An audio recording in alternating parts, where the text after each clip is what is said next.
107, and let's talk. It's time for Voices with your host, DJ Biggmann, on Hot 93.7. All right. It's another edition of Voices. It's Hot 93.7, hot937.com. Biggmann here. Now, if you tuned in the last couple weeks, what we're doing here with this platform is we want to have a discussion to talk about the issues. We want to have a discussion to motivate you. And what I want to do is bring different people on. It doesn't necessarily have to be politicians. It doesn't necessarily have to be someone who's tied into some type of controversy, but just in general, because what I'm finding is we have kind of a breakdown in communication or a breakdown in understanding. And I think sometimes it's also good to highlight those entrepreneurs, and we can talk about, financial literacy and different things like that. I feel like it's very important that we talk about that because I know you guys have heard me talk about this a number of times on radio, even going to college. The one thing that I feel we lacked in college was financial literacy training. It wasn't so much of that was put forth, and I feel like, it's important to bring someone on the line who's a friend of mine. All right, and this guy's an entrepreneur. He's done a lot of big things. He stepped outside the box. I've watched him do a couple of businesses in his field, and he's also doing a lot of other things. And the reason why I wanted to have him on is, sometimes we look at success and we think the athlete, we think the artist, we think the singer, we think so on and so forth. But those people who are doing the things right in the community that you look over on a daily basis, those are also success stories. And those are local success stories. Those are stories that, you may have a kid who's aspiring to do something like this brother's doing. And you're like, oh, man, because a lot of times we like to live our dreams through our children. And those things that we missed out on, we want to, my son is going to, my daughter is going to do this. And it might not be what they want to do. And then when they tell you what they want to do, you try to discourage them because you don't think it's that perfect picture of what the definition of success is. But I wanted to bring this brother on, and it was important. He actually reached out to me, and we've always had discussions about different things, and I'll allow him to talk about what he does. I'm going to introduce him to you. This brother's name is Eugene Thomas. Gene, how you doing, brother? Big man. What's up, man? I'm doing well, man. Oh, man, I'm excited to have you on, brother. I'm excited to be on, man. As you said, man, we've been having these talks and these discussions for a while, big man. We go back, bro. Now these are kind of discussions and the platform that we already be talking about inside the barbershop. So this is kind of like the perfect platform right here. Exactly, and that's what I wanted to talk about. Now, you've had a number of barbershops. You've owned them yourself. Three of them. Three of them. Supreme Clientele. Yes. Okay. Now, and you've also ventured out and done other things. Yes. All right. Yeah. We're going to get into that now. Yes, absolutely. Let's jump right in. Man, so let's jump right in. Jumping right in? Yes. 10 toes in. Let's go. Okay, yeah. So, all right. So, I had the three barbershops, so other things, endeavors that we also into is real estate, investments, and just physical and just being self-sufficient. Is a good word that I'm looking for. Right now, self-sufficient and independently wealthy. And that's one thing that we need to, I think, emphasize in inner city communities. Here's the thing, because I think a lot of times, people, when they try to go out on these ventures for themselves, once they hit that roadblock, so to speak, or once they hear that first no, or once they fall flat, it's like they're discouraged. It's like, man, let me, this ain't the thing for me. Let me go out and find this traditional 9 to 5. What was it in you that made you keep going forward? Because I'm sure you've had those bumps in the road, even if you want to discuss some of those. And what was it that made you say, you know what, I'm not going to give up right now, but I'm going to keep going? Oh, man, of course, man. Anybody that has embarked on this journey most definitely at some point has hit those bumps in the road, right? But what you come to realize is those bumps and those discouragement and those no's and those closing doors, that is not the ending. That is actually the beginning. Wow. Because this is what these are our training methods, and these are the tools that we need to use to make adjustments so we could go back to the drawing board and figure out what it is that I did wrong, or what are the steps that I missed, or what is the information that I need to gather so the next time I'm in the situation, I'll be able to prosper and move to the next step. Wow. That's what a lot of people don't get and don't understand. Mm-hmm. Because, society, internet, especially now with the social media, man, everything is so instant gratification. Everybody wants the instant gratification, the right now success. Right. Especially my young people. And I have a platform, actually, and I love talking to the young people. Right. The young people, man, they got the ideas, they got the inspiration, and they're out here wanting to get it. Mm-hmm.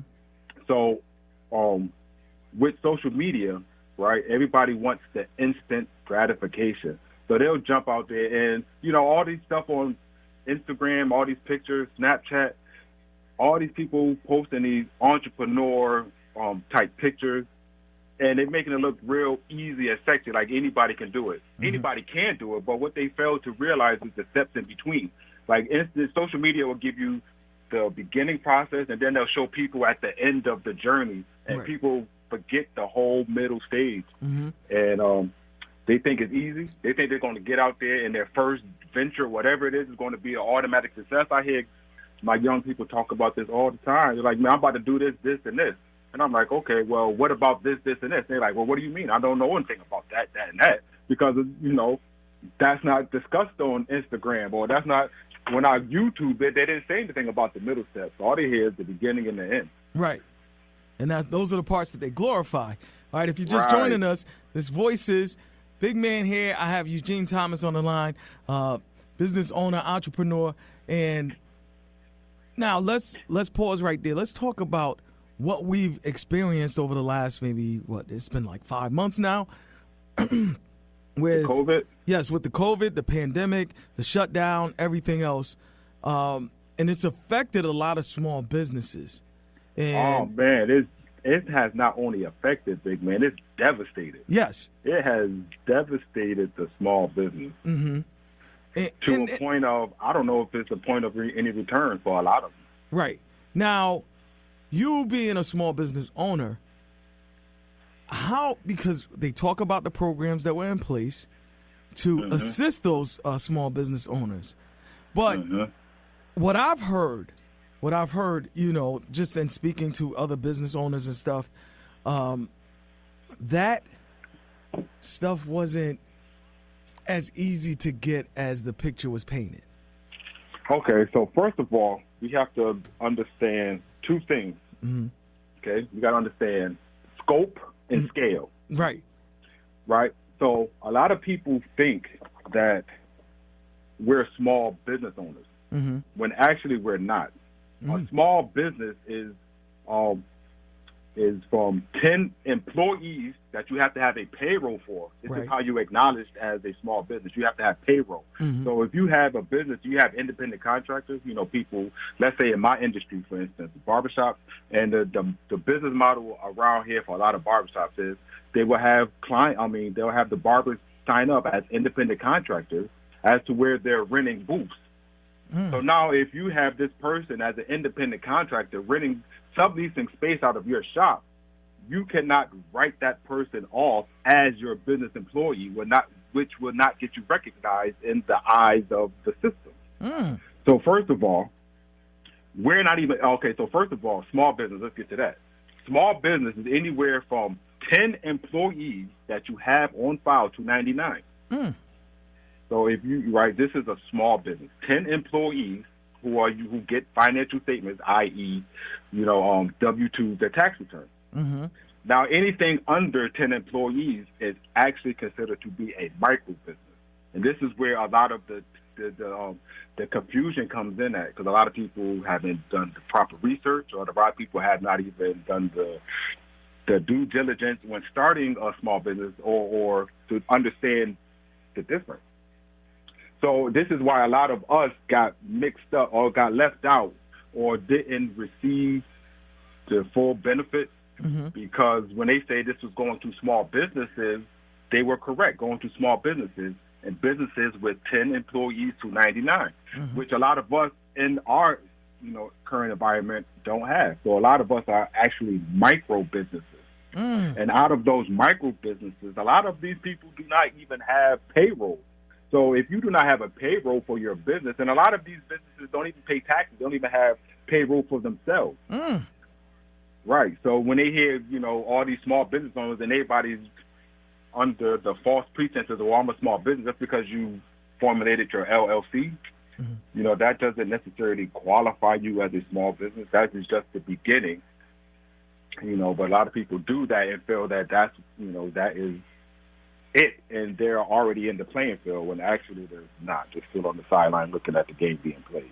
Woo, man. Man. And I'm actually, because as I'm talking to a lot of, this is something that I'm getting into, which is business, entrepreneurship, coaching, and mentoringship. Because a lot of young boys now, young individuals, I'm not going to say boys, young men and women as well. Right. When we were growing up, and then the generation before, especially our parents, the thing was go to school, get good grades, go to college, get a good job, and then work for a company and retire and collect off your pension. Right. Well, that model is no longer sufficient in 2020, Big Man. So Let's a lot of our talk about young it. individuals are seeking their own, they're taking their own destiny into their hands, which is a great thing.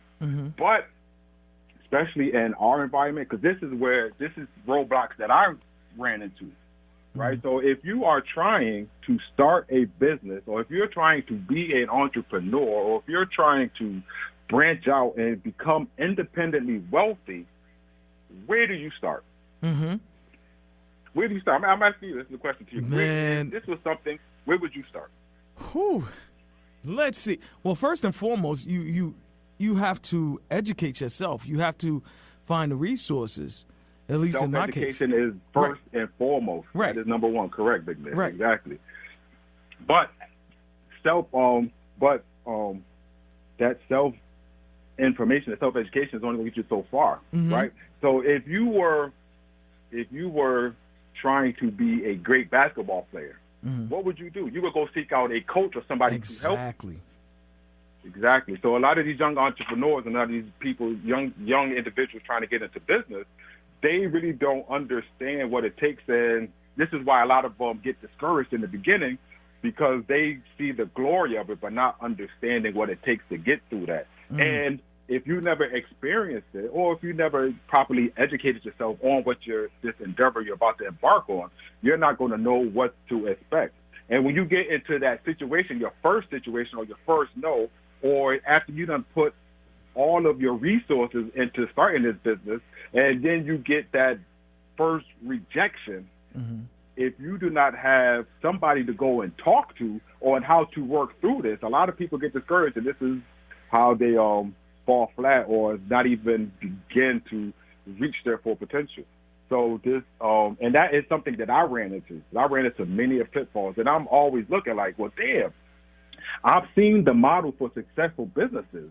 I've seen this model, so therefore I know it works. I've done the self-education. I've educated myself greatly in this field, Big Man. I've been doing this for over 30 years. Absolutely, I know this. You were one of the originals when we opened up in 95. Right, so listen, I've been through a lot of these hurdles, and when I got to these places, I'm looking for help, which a lot of people, are afraid of for whatever reason to ask for or look for. Yep. And when I looked for the help, I couldn't necessarily find it. Right. Because there weren't a lot of, in our physical environment right now, there weren't a lot of successful entrepreneurs that looked like me that I could go to and have these conversations with, like, listen, bro, I'm stuck. This is where I am. This is where I'm trying to go. So for me, it took me 30 years to complete a process that could be done roughly within 5 to 15. Wow. because I had to go through the trials and tribulations of trial and error, trial and error, trial and error. I'll get to a point, I mean, you know, Big Man, you've been with me on this journey. I'll get to a point, I'll feel like I'm there where I need to be, and then I would stall, or I would hit a block, and like, damn. And then I would retract, go back to the drawing board, rework it, and then come back out again. Put that out there for a few years, come to a point as to where I would stall, would force me to retract, go back, and come back out again. That process took a long time. So what I've done was become what I was looking for when I went through that journey. Wow. And this is what a lot of, I tell anybody that's looking to become independently wealthy, to become their own business person, to become an entrepreneur, find an entrepreneur that has achieved what it is you're looking for as your end goal. So when you start out to start your business, you already have an end goal in your vision, because you've already seen it. Because everything that we've done has already been done, and success leaves clues. So no matter what industry you're in, no matter what field you're in, there's somebody that has took that industry to the extreme. And then there's various degrees in from the bottom to the top. So I tell young people that's looking into this, you need to seek out somebody that is where you're trying to be. Now, let me ask you something here. Let me ask you something. First of all, it's Voices on Hot 93.7, hot937.com. Biggmann here, Eugene Thomas. Now, let me ask you with that, because what I find a lot of times in our communities is there is a problem when it comes to information sharing. So it's difficult. Now, this is the roadblock, and this is where it becomes difficult when you're encouraging these young entrepreneurs. Find someone who's done what you're trying to do and try to latch onto them. So naturally, they'll try to look for that person who looks like them. Yeah. And a lot of times that's where the first roadblock comes in. That's where that's that roadblock. That's one of the roadblocks. That's the first roadblock. It is. That's one of your earliest roadblocks right there, because what you will find is most times people will say that they want to see you do good until you start doing good. Than them. Exactly. They don't want to see you do better than them. So they don't want to see you do better than them. Exactly. And so now what we run into is that roadblock of jealousy and envy. So it's like, oh man, this little young dude, this little young girl is on to something. Wait a minute, I don't want to give them all my nuggets, man. They're gonna have to figure, if I had to fall on my face a few times, I'm gonna just let them fall on their face. I'm gonna let them fall on their face too. That's the biggest deterrent to success in our communities, because we don't want to usher in that new breed of successful entrepreneurs. So what if they go past you? See, because your ego won't let you get to a point where they might go past you and say, you know what, you helped me out, let me help you out. But your pride and ego is seeing that happening, is saying, I'm supposed to be the one who did this. I'm supposed to be the man who kicked it off. I'm not going to let this little young dude or this little young girl come up in here, take over the game, and then start telling me what to do. Pride and ego will get you out of the game faster than anything else. And it shuts the game down, because you may have, and this is why, and Gene, I've said this in front of you before, this is why I don't understand when, for instance, I deal with primarily people in the music industry. And so I will see these people and know, hey, you have this, you have that going on. I'll know, and they don't know that I know them. And a lot of people don't know me by face. You know, they'll know me because they know the government name. They don't know, oh, this person is actually Biggmann too? Oh, wait a minute. So they'll see me. What's up, brother? Look me right in the face, keep going. Now we're in the store shopping. Somebody, oh, Biggmann is in the store. Now I'll circle back around. Yo, man, you know what? You Biggmann from? Yeah. Yo, I got this. Man, I got this CD, man. Yo, I got. Bro. But just a second ago. Just a second ago when you first saw me. I'm like, you're your own corporation at that point. Yeah. And so if you can proudly with your chest every time somebody speaks to you, you know, especially if you're in the hallways of your company that you're working for. Let's say you work for one of these Fortune 500 companies. Oh, you letting them know. You proudly wearing a badge, letting them know what department you in. You got it. What department where you working at. Exactly. This is the easiest age now. You should be a walking billboard for what you're doing. You should try to have a conversation with everybody because you never know. You could be having a conversation with someone who knows someone who knows someone else who could change your entire life. They're not doing what you're doing, but just having a conversation, they may be able to connect you with someone else. And the thing is, we start judging a book by its cover. Oh, man, well, if they knew that person, then they would, they would be driving around in the Range Rover. Maybe they're smart with their money. If I knew that person, I would be on. Right. Well, but maybe I'm not trying to get on. How to? I'm not trying to get on as a rapper. So I might know this guy who's trying to help a rapper who's trying to get on.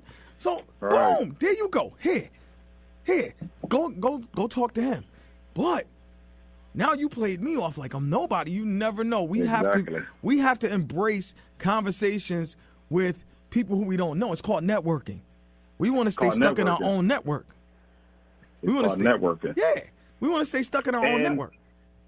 We want a twofold to that. Okay, one, we want to get stuck in our own network, and two, we only want to deal, associate, or talk to people that look like us. Exactly. So if you're only dealing, associating, or talking to people that look like us, you are keeping yourself very limited and very boxed in because you're only going to keep running into the same individuals. Mm-hmm. And see, the thing is, the biggest aspect of growth is being uncomfortable. So when you step into a room with people that don't look like you, but yet you're still able to talk to these people and articulate who you are, what it is you're doing, and where it is you're going, in an uncomfortable situation, that is where you find your biggest opportunities and your biggest growth. You know what I talked about? All right, it's Voices on Hot 93.7, hot937.com. You know what I talked about recently? 60-second sales pitch, right? Yes. And here's the thing. If you're in business, whatever business you're doing, because if you're working for any of these companies and someone asks you, what is it that you do? You can clearly state that. But then when you have your own product, whether you're a barber, whether you're a rapper, a singer, whatever, when you have your own product, why is that in 60 seconds you've said, for 45 seconds? So 45 seconds. If I'm the person who's interested, you don't know who you're talking to. Hey man, what is it that you have going on there? I see you doing whatever. Mm-hmm. Oh man, no, you're supposed to be boom, laser sharp with that. And so I said this on a previous show. I don't care how crazy you think you look. Practice it morning, noon, and night. So that when someone asks you that, you can give them a definitive answer, and they know right then you're about your business.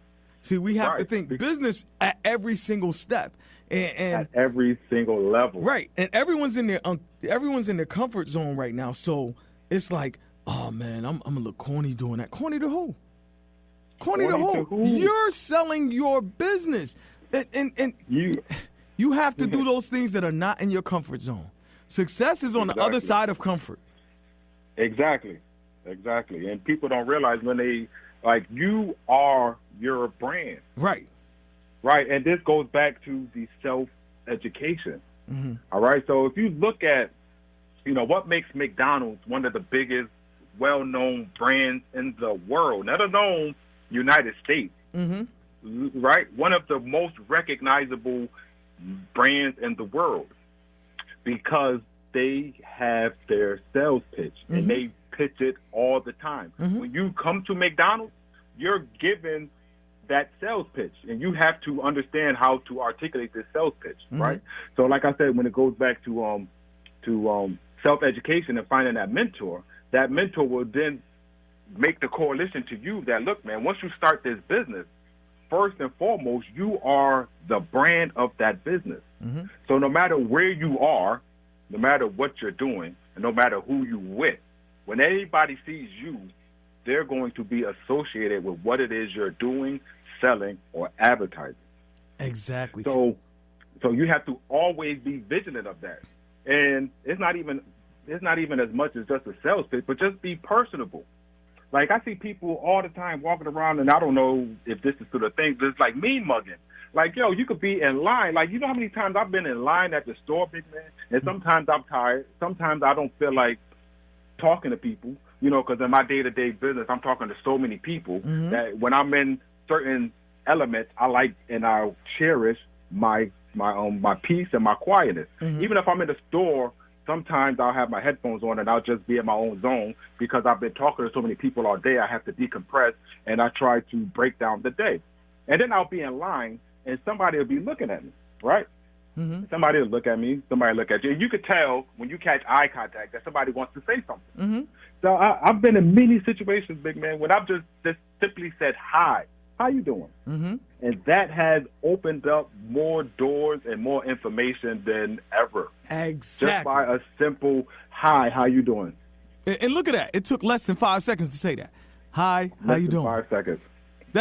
That's about 3 seconds. It didn't hurt your day. It didn't take anything away from your day.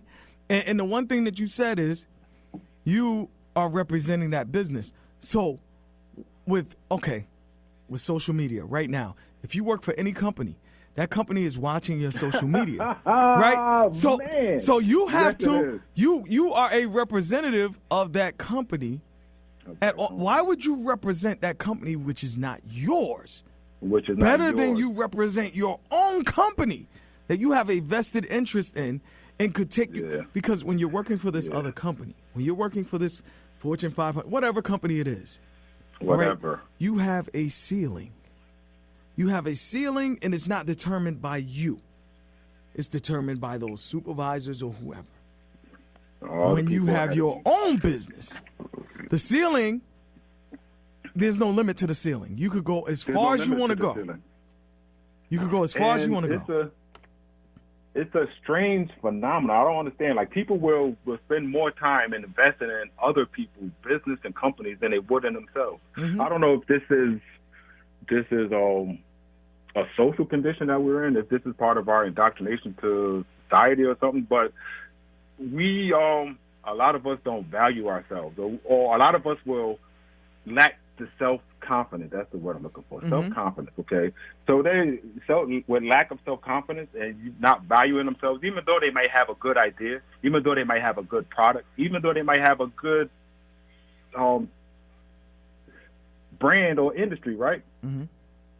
They themselves do not feel that it's 100% good. So their self-confidence is kind of low, and I see that lacking when they have those conversations, because it's like, I'm doing this, but this person might think it's corny. Like, you have to attack this with 100% all you got all the time to be successful. You have to have the ultimate self-confidence. Like, you have to believe that this is going to work, regardless of if anybody else believes in it or not. Because nobody's really going to see your dream, your vision, or your purpose except you. Exactly, because it's your dream. This is what it is you want to do and want to be, then you have to live it. Like, a lot of people talk about it, but a lot of people not living it. And in order to get to that highest level, you have to live this. Exactly. You have to live this. Exactly, and that comes from believing in yourself. Believing in yourself. And the thing is, we talk about success. We talk about wanting success. But do you really, really, really want it? See, do you really, because really want it? The one thing, I listen to Eric Thomas a lot, and that's my guy, man. Eric has been a great. I never met him personally. I've met him a few times. Watching his journey, looking at his backstory, and success leaves clues, big man. Like, Eric is one of my mentors. Even though I never met him, even though I never took none of his classes, he's one of my mentors because of where he went to, where he came from, and where he ended up at. And all you have to do is just follow these people's backstories, and you'll see the places that they were, and they'll tell you where they got hung up at, and they'll tell you how they overcame that. Right. It's a little research and part of your own personal development. Like, a lot of young people are missing that personal development, and that is a key aspect into entrepreneurship. And when you want it, development. In his words, when you want it as bad as you want to breathe, big man, then you'll be successful. See, the thing is, and like he said, some people just kind of sort of want it. Just kind of sort of want it. They kind of sort of want it because they're not going to step all the way out there. They're not going to step all the way out there. It's like, all right, I'm gonna just do this. All right, it didn't work. Okay, I'm back over here. I got my safety net. My safety net. You gotta want it. You gotta want it to the point where you can't be talked out of it. And that's the thing. Like I told people before, I talked to some kids before, and I told them about my journey and when I started radio. I was working in insurance. Had great, comfortable job. Yeah, I remember comfortable that. job, okay? And my daughter, who is now, she's 19. All right. I remember my daughter who's 19 now. I remember when she was born, I was still working in insurance. I quit my job. Yeah. My daughter was still a baby. I quit my job. Yeah. And I said, I'm going for this full speed ahead. And my mother. A lot of people would look at you like, you crazy? My mother thought I was the craziest person in the world.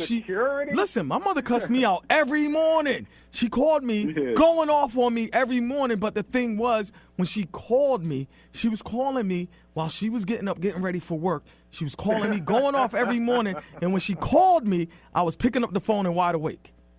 Yeah. And she never caught that. And I told her about it later. I said, you do realize when you called me, I was wide awake. Because I was getting up, working on me, like I was getting up to go and work at somebody else's job.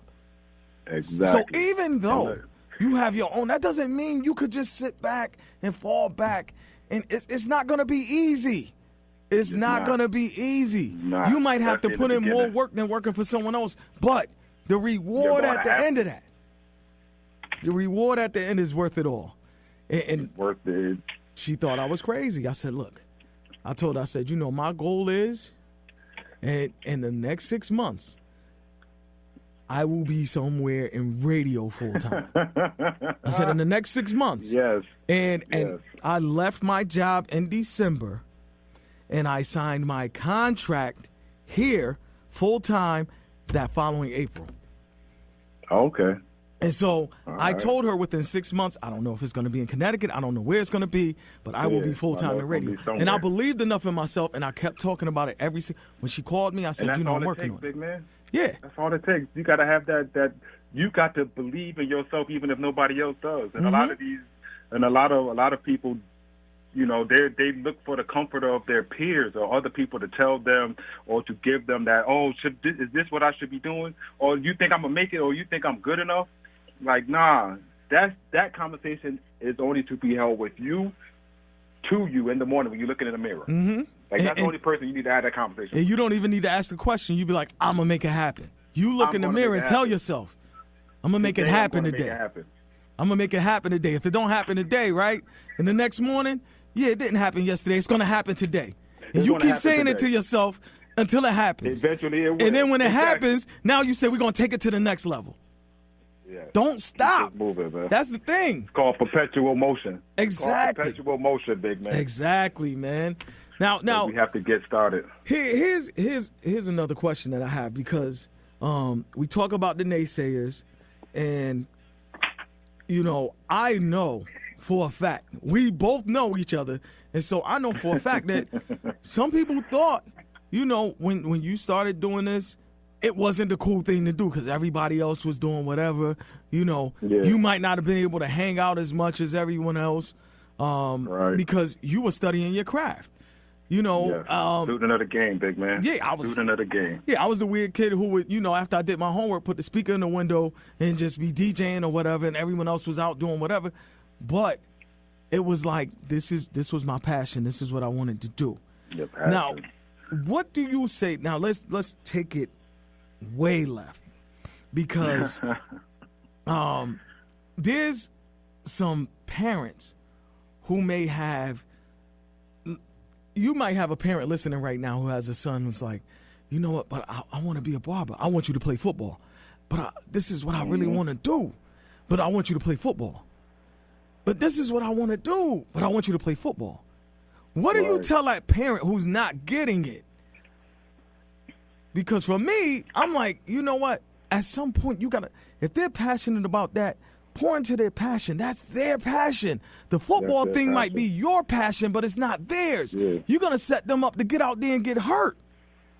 If this is something that they want to do and they're good at it, pour into it. Because my father recognized that I love this music thing. He gave me the money for my first set of turntables. Mm-hmm. And he said, I better not have wasted my money. You understand? Because I was playing football at the time, but I saw the music thing and I was into it. I was like, I could do this. This is what I want to do. I like this. So he invested in me, and that was one of my biggest supporters. Man. I would show up at events and do appearances, and my father would just pop up. He would come over there, and then he would just pop up on the rest of the staff at the station. He was like, a part of the crew here. But it's important, man, that we open our ears and listen and understand. Yeah, we can't force our hopes and dreams on our children. If they have something that they're good at, you might want them to play football, and he might be good at, I don't know. He might be good at golf.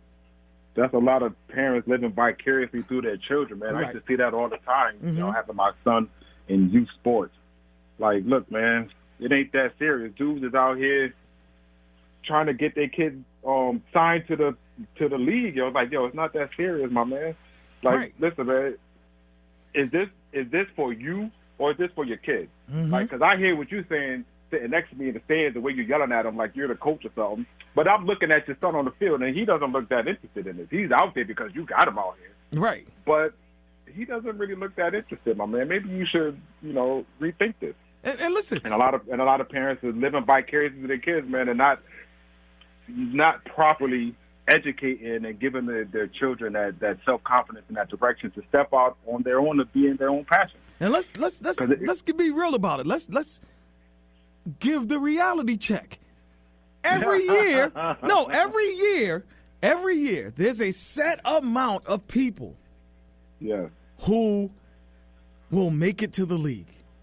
Then it stops. It shuts off right there. You know that X amount of people will go into football, baseball, basketball, whatever sport, every single year. Mm-hmm. That's the cap. That's it. We taking this amount of players, nothing more, nothing less. There's an endless amount of entrepreneurs out here. There's walking millionaires right now, and you don't even know that these people are millionaires. And if you haven't, see, this is why we have to stop thinking that just because we graduated high school or college that we've stopped learning. If you haven't taught yourself financial literacy, how can you pass that on to your kids so that if they do make it to the league, they won't blow all their money? Because look at the number of athletes who once they've left the league, 3, 4, 5 years later, flat broke. You see these miserable stories because they couldn't manage their money. They had all this money, but they didn't know what to do with it.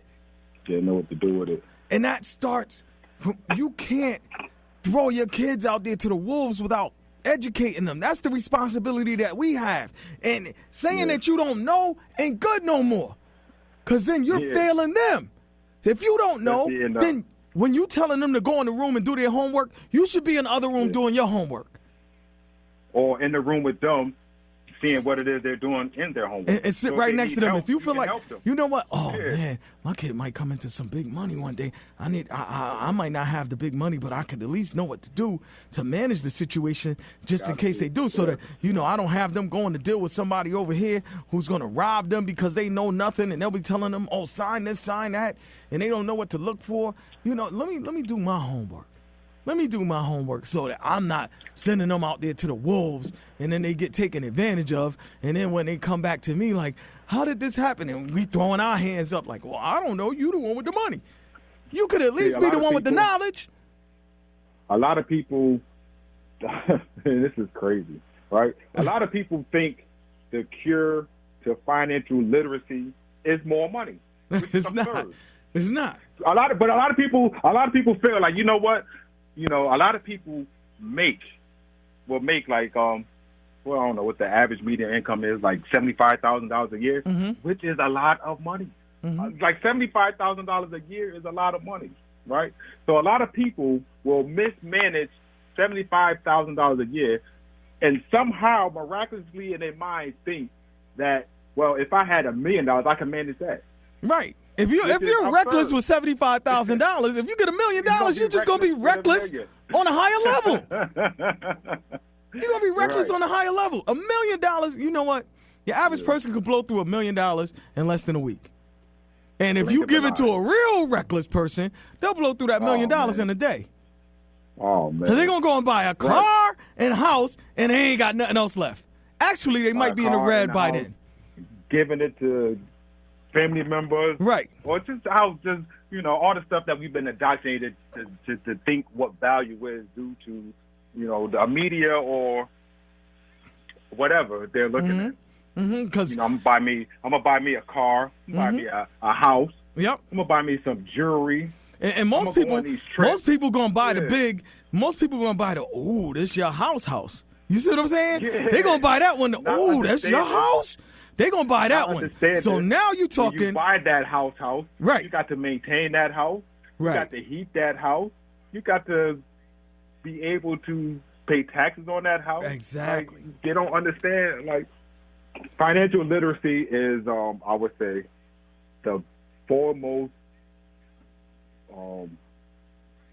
downfall in our community. Yeah, because we don't understand. We don't even understand how to put our kids in position to have credit. Like, I see these posts when people would you rather have a perfect credit score or $100,000 and this, that, and other? Cash, and it's like, oh, give me that $100,000. I'll take that and do this, that, and other.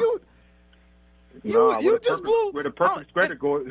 And I'm sitting and I'm like, yo, I just seen you blow $500 in the club just to try to impress some other people in the club they probably got the same bill collectors calling that you got calling. The same bill collectors. I'm saying. Right. Look, if we're going to talk real, let's be absolutely real. Because people, they claim they want to hear real, but they want to hear the sugar-coated version. Well, you didn't have to say it like that. I feel like it was wrong. No, you need straight with no chaser, just like a drink. They want to hear the real just as long as it doesn't contradict with their belief system. Exactly. Like a lot of people hear stuff that contradicts with their belief system, they automatically shut down. Not understanding and realizing that if somebody is telling you something that contradicts what you believe, that is an opportunity for growth. Like, you know what? Let me listen to what you're saying, because this is something that I haven't heard before. Let me look into this. Let me look into this instead of, oh, no, I don't want to hear that. That's crazy. I don't want to hear that. That ain't going to work.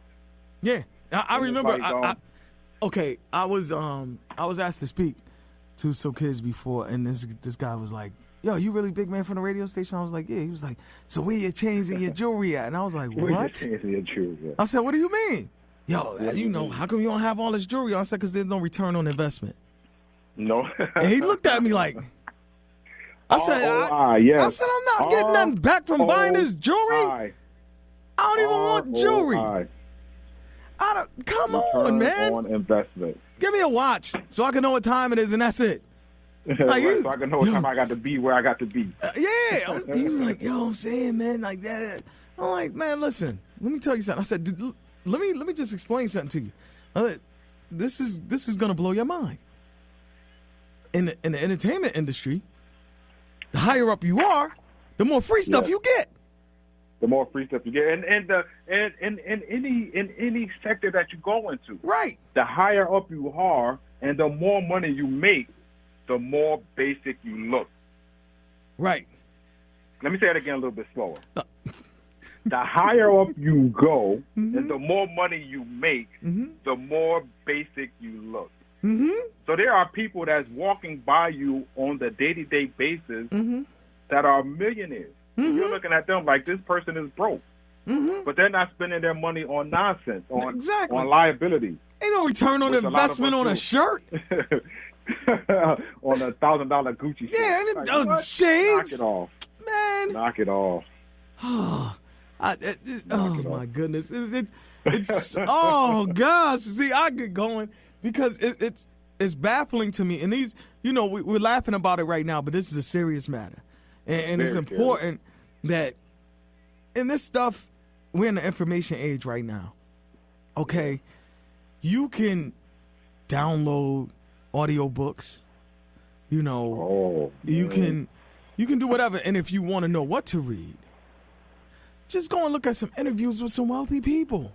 That's it. Most of them have written books on how they got to where they are. Success leaves clues, big man. They've written the books on this. And if they haven't written the books, they will talk about the books that they read to get them to where they are. And you best believe they're working on a book because that's another stream of income. Another stream of income. Well, how many of us are reading, big man? No, I am. How many of us are reading, big man? And that's the thing. Even if, because people say, oh, man, I read these books. Look, get the audio book. You know what? Audiobook. Go to sleep with the book playing. Go to sleep with the book playing in your ear, with the headphones on, the book playing in your ear. Go to sleep with that. I guarantee you do that enough times, you'll start thinking thoughts and wonder why. Because you're subconsciously being fed that. Subconsciously. You are being fed that subconsciously. You don't even know where this is coming from, and it's coming from you having that habit. Habit. All right. Right. You have to change your habits. That's the difference between the wealthy and the not wealthy. Mm-hmm. It's not work ethic because everybody, a lot of people work hard. Right. But it's your habits that's going to determine your income. Mm-hmm. You have poor habits, you're going to have a poor income. Right. You have healthy habits, you'll have a healthy income. Mm-hmm. Because people talk about time management all the time, and I don't call it time management. I call it action management because we know that there's 24 hours. There's 24 hours. Like, it's not like this one gets 26 and this one gets, so now they could, I got more hours to manage. No, you got the same 24 hours. Manage your actions within that 24 hours. Oh, that's manage your actions. Because, you might work a whole bunch of hours during the day and this, that, and other. Well, I don't have time to read a couple chapters. But you could tell me what happened on this show last night. You could tell me what happened on this basketball game last night, the football game. You could tell me what happened on the reality show. If you had time to sit down and watch that, listen, do not. If you wanna have your own thing, stop giving. Stop giving your time to anything that is not directly linked to, involved in, or aligned with where you're going. Right. Because if you're going to go and work 8 hours a day, if you're going to go work 8 hours a day at your job, and most people, I'm not saying everybody, most people, as soon as they walk in, they start counting down to the time that they leave. They don't want to be there. The time that they leave. Yeah. They don't want to be there. You going and punching in every day to a job that you can't stand. Yeah. And you can't give your own job. You can't give your own job, which is you. You can't give yourself a couple hours. That's some habits. Just a couple hours. You can't give yourself a couple hours. Habits. You can't pour into yourself for a couple hours. But you just went and gave 8 hours to something that frustrates you. You complain about it. I see the complaints. Is it 4 o'clock yet? Is it 3:30 yet? 30 more minutes. 18 more minutes. Oh, I'm going to go in the bathroom and take a break for the next 20 minutes and come back and work 5 minutes and clock out. And clock out. You're doing all of that. And do nothing. You're doing all of that. You did all of that only to go home and not program yourself to get out of that situation. Just program yourself to stay further in that situation. So at some point, you're going to have to look in the mirror and have an honest conversation with yourself. You're going to have an honest conversation with yourself and say, you know what? When does it end? Right. When does it end? And when you can answer that question, that is instead of when you could answer the question instead of one day this is going to happen to today is day one of this happening. is where it starts to is where it begins to turn around. Well, you know what, Gene, I really want to thank you, man. This won't be the only time that I have you on because we got more to talk about. See, we could get going and go crazy with this. Big, man. And for those people who are interested in what you do and what you have going on, I don't know if you have any information where they can reach you. If you want them to follow you on your social media, please put that out there right now. All right, so Eugene, Barber, Supreme Clientele is the barbershop, is the brand, is the entity. That can be reached on Instagram at Supreme Clientele 02. Now, I am an entrepreneur, and I am in the process of developing my entrepreneurship, coaching, and mentoring for any young individual looking to become financially wealthy and looking to take their own life into their hands. And in the entrepreneurship, mentoring, and coaching, we're going to go over finances. We're going to go over economics. We're going to go over branding.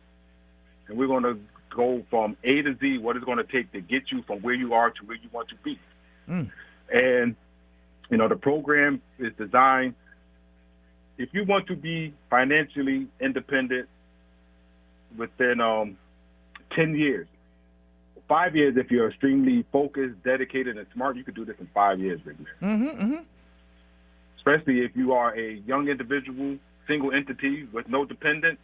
Oh, man, the sky's the limit. Yeah. The sky's the limit. But, the only thing is information, man. How do you know what you don't know? And how do you get to where you've never been? You need to have these discussions, and you need to engage in a think tank.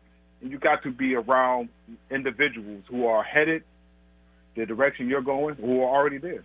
And that has been the biggest thing that's changed my mind, man. When I started sitting down, because everybody's like, I want to be a millionaire, I want to be a millionaire, I want to be a millionaire. Well, how do you get to be a millionaire if you're not associated with millionaires? Because you're only going to go as far as your circle. So if everybody in your circle is making $100 a week, chances are you're not going to figure out how to get to $1,000 a week, hang around them people. So you need to step out there, and but you have to have a guide, you have to have a plan, and you have to have a mission. And I'm just here to help offer young individuals or any old individual, anybody, even if you are starting a business or even if you have an existing business that has stalled, that has failed, or is not performing to its full utmost potential. I'm here to help anybody that's looking to take their self seriously, take their career seriously, and take their life seriously. Wow. Well, Gene, because I was looking for it, I didn't have it, so I am it now. Wow. Eugene Thomas, Supreme Clientele 02 on Instagram, and my phone number is on there. I'm easily accessible, and I'm around, man. Thank you, man. Thank you so much, brother. And we're going to be talking. Big man, it's been a pleasure. Oh, definitely, man. We're going to be talking some more during the week, all right? All right, no doubt. All right, thank you guys for tuning in. That's Voices right here. Sunday School is up next. Keep it right here. It's Hot 93.7. Yo.